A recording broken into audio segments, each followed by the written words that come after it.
얼마나 기막힌 정말 박정호 목사입니다. 새로운 하루가 시작이 되었습니다. 오늘도 주님의 말씀 안에서 승리하시는 저와 여러분들 되시기를 주님의 이름으로 기도합니다. 우리는 계속해서 예수님의 산상수훈에 대한 말씀을 함께 생각해 보고 있습니다. 오늘부터 우리가 팔복에 대해서 본격적으로 들어가는데요. 심령이 가난한 자는 복이 있나니 천국이 저희 것이며, 오늘은 이 첫 번째 팔복에 대한 메시지를 가지고 함께 생각해 보려고 합니다. 이스라엘 백성들은 아브라함이 직계자손으로서 자부심을 가지고 살아왔습니다. 더군다나 하나님께서 아브라함에게 너는 복의 근원이 될 것이라 이렇게 말씀했기 때문에 이스라엘 백성들의 관심은 언제나 하나님의 축복에 관심이 있었다는 것입니다. 그런데 그들이 꿈꾸던 복은요, 세상적인 한계를 벗어나지 못했습니다. 세상적인 복이 무엇입니까? 부와 성공과 명예, 이것에 집중되어 있었다는 거예요. 그런데 여러분, 우리가 받을 복이 세상 사람들과 별반 차이가 없다고 한다면 오히려 세상 사람들 더 잘 살고 또 복 받는 것 같은 느낌을 받을 때가 있습니다. 하지만 그렇지 않습니다. 성경에서 우리에게 약속하는 복은요, 가장 좋은 복이고 가장 고상한 복이라는 것을 우리에게 말씀하고 있습니다. 그렇기 때문에 예수님의 산상수훈의 목적은요, 바로 이러한 기준부터 바로잡아주는 것이었습니다. 즉, 하나님의 나라의 복은요, 너희가 죽을 힘을 다해서 쫓는 그러한 복이 아니라는 거예요. 그런 의미에서 팔복은요, 이러한 차이가 무엇인지를 우리에게 정확하게 주님께서 말씀해주고 있는 것입니다. 그렇다고 한다면 심령이 가난한 것, 이것이 어떻게 우리에게 복이 될 수 있는가, 이것을 한번 생각해 보도록 하겠습니다. 이 첫 번째 복, 심령이 가난한 자를 우리가 살펴보기 위해서는요, 히브리인들의 배경을 살펴보게 되면 더 깊은 의미를 찾을 수가 있습니다. 이 히브리인들의 삶 속에서, 그리고 영적인 가난함은요, 단순하게 가난하다, 궁핍하다라는 문자적인 의미뿐만 아니라 이 가난함을 통해서 우리가 하나님을 피난처로 삼게 되고, 우리가 가난함을 통해서 겸손하게 되고 하나님을 의지하는 것, 이것이 심령이 가난한 자에게 주어지는 복이라는 것입니다. 내가 가난함을 통해서 하나님을 피난처로 삼고 하나님을 의지하게 되었다는 것, 이것이 참된 복이라는 거예요.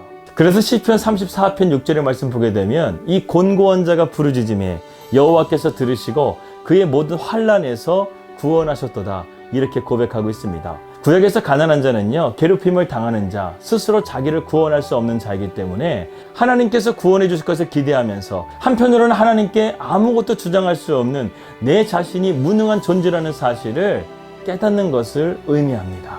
그래서 이사야 선지자는요, 우리의 삶 가운데 가난함이 특별히 필요하다는 것을 말씀해 주는 구절이 있는데요, 가련하고 가난한 자가 물을 구하되 물이 없어서 갈증으로 그들의 혀가 마를 때에 나 여호와가 그들에게 응답하겠고 나 이스라엘의 하나님이 그들을 버리지 아니할 것이라. 내가 헐벗은 산에 강을 내며 골짜기 가운데에 샘이 나게 하며 광야에 못이 되게 하며 마른 땅에 샘 근원이 되게 할 것이며, 이렇게 말씀했습니다. 첫 번째, 우리는 가난함을 통해서 하나님을 영적으로 의지하는 그러한 겸손한 사람이 되었다고 한다면, 두 번째, 가난함이라는 것은 우리의 영적인 가난함을 스스로 인정하는 그러한 자리로 나가게 됩니다.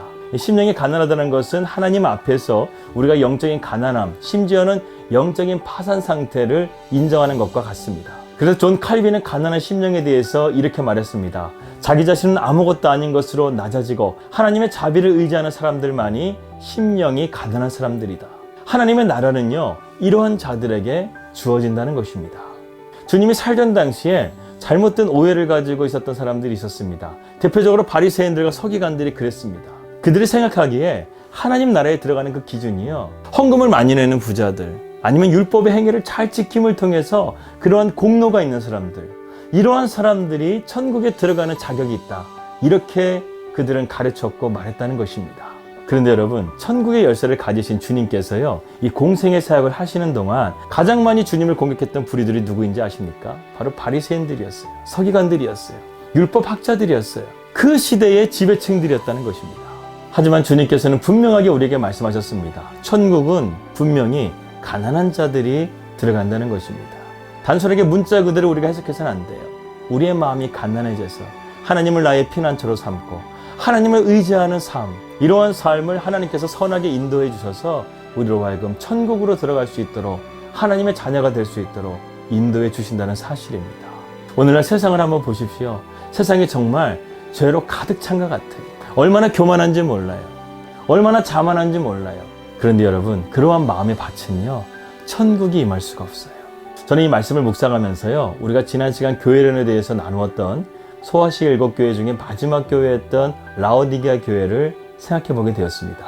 이 라오디게아 교회가 진리는 없고 이런 잘못된 헛된 사상을 가지고 있었기 때문에 주님께서 그 교회를 토해버리시겠다 이렇게 말합니다. 이 라오디게아 교회가요, 이 소아시아 7교회 중에 가장 부유했던 교회가 바로 라오디게아 교회였어요. 그들 스스로 생각하기에 우리 교회는 부유하기 때문에 우리 모두는 복받았다, 우리 모두는 다 천국에 들어갈 수 있다, 이런 잘못된 생각을 가지고 있었다는 것입니다. 그런데 여러분, 주님께서 그 라오디게아 교회를 어떻게 보셨습니까? 내가 토해버리겠다는 거예요. 그 라오디게아 교회를 주님께서 보시면서 그들에게 선한 것을 하나도 찾을 수가 없다는 것입니다. 그런 의미에서 이 라오디게아 교회는 주님께 칭찬받은 것이 단 하나도 없었어요. 그들이 가지고 있었던 주님께서는요, 너희들이 눈먼 것을 보고 있다, 안약을 발라라, 이렇게 말씀하고 있습니다.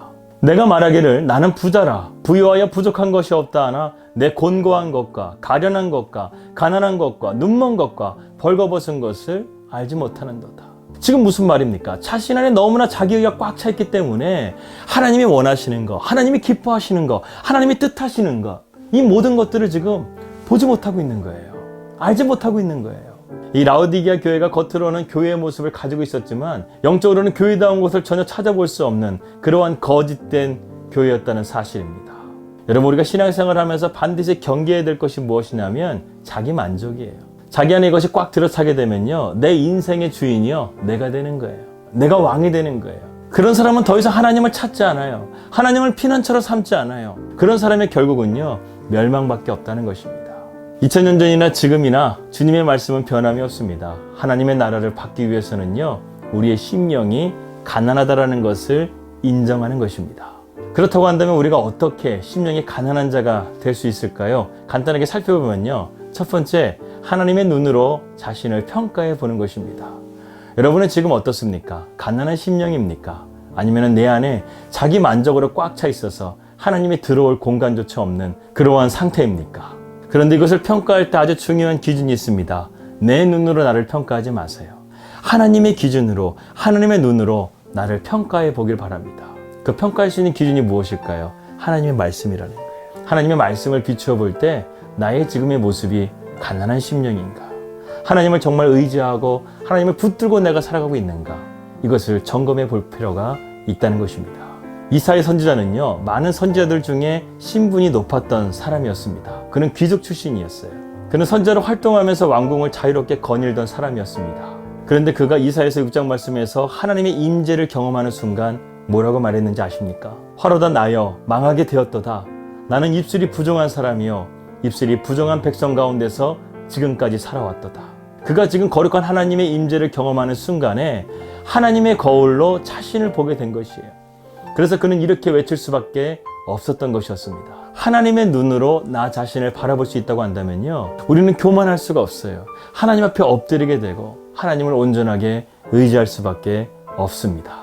두 번째로, 우리가 심령이 가난한 자가 되기 위해서는요, 하나님의 도우심과 기대를 받아들이는 것입니다. 어떤 사람들이 이렇게 말합니다. 마음이 약한 사람이나 신을 믿지 나는 나 자신을 믿어. 여러분, 이 사람도요, 신을 믿는 거예요.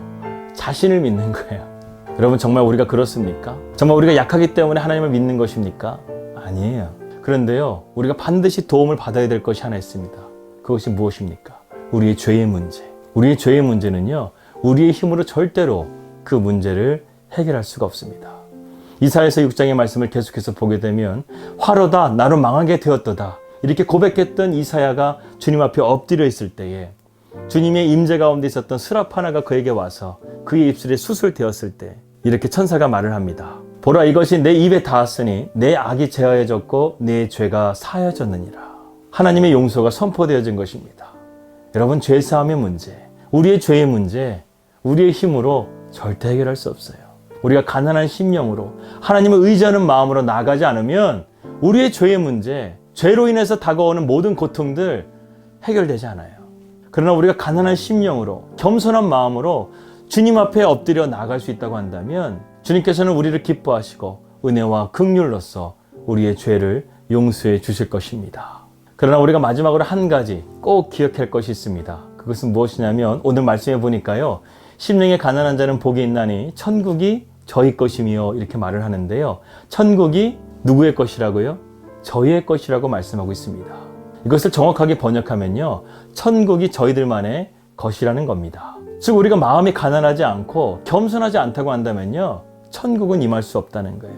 천국을 소유할 수 없다는 거예요. 그러나 우리가 마음이 가난하고 주님 앞에 겸손한 모습으로 나간다고 한다면 저와 여러분에게는요, 천국을 소유한 자가 될 수 있다는 의미인 것입니다. 사랑하는 여러분, 오늘도 우리가 주님 앞에 겸손히 나아가 천국을 소유한 자로서 믿음으로 승리하는 우리 날마다 기막힌 정원 식구들 되시기를 주님의 이름으로 기도합니다. 심령이 가난한 자는 복이 있나니 천국이 저희 것이며. 기도하겠습니다. 하나님 아버지 감사합니다. 오늘 우리가 팔복의 첫 번째 메시지, 심령이 가난한 자는 복이 있나니 천국이 저희 것임이라는 말씀을 함께 나누었습니다. 하나님, 우리의 마음이 가난한 심령으로, 겸손한 심령으로 나아가서 하나님이 주시는 참된 그 천국을 소유하는 거룩한 주님의 백성들이 될 수 있도록 인도하여 주시옵소서. 자기 만족과 자기 교만과 세상적인 부와 명예와 성공으로 가득 채워지는 내 삶이 아니라, 이 세상의 복이 아니라 하나님께서 주시는 그 가장 고상한 축복을 우리가 소망하고 바라고 믿음으로 나아갈 수 있는 거룩한 자녀들이 될 수 있도록 인도하여 주시옵소서. 그러한 삶이 복된 삶인 것을 믿습니다. 예수님의 이름으로 기도합니다. 아멘. 우리가 함께 팔복의 메시지를 공부하면서요, 세상의 축복과 하나님의 축복, 우리가 그 차이를 반드시 깨달을 수 있는 시간이 되기를 바라겠습니다. 한 번뿐인 인생입니다. 우리가 그리스도의 말씀 가운데 순종함을 통해서 그리스도의 선한 영향력, 이 땅 가운데 확실하게 보여줄 수 있는 저와 여러분들 되시기를 주님의 이름으로 기도합니다. 평안한 하루 되시고요, 저는 내일 뵙도록 하겠습니다. 우리 믿음으로 승리합시다. 할렐루야.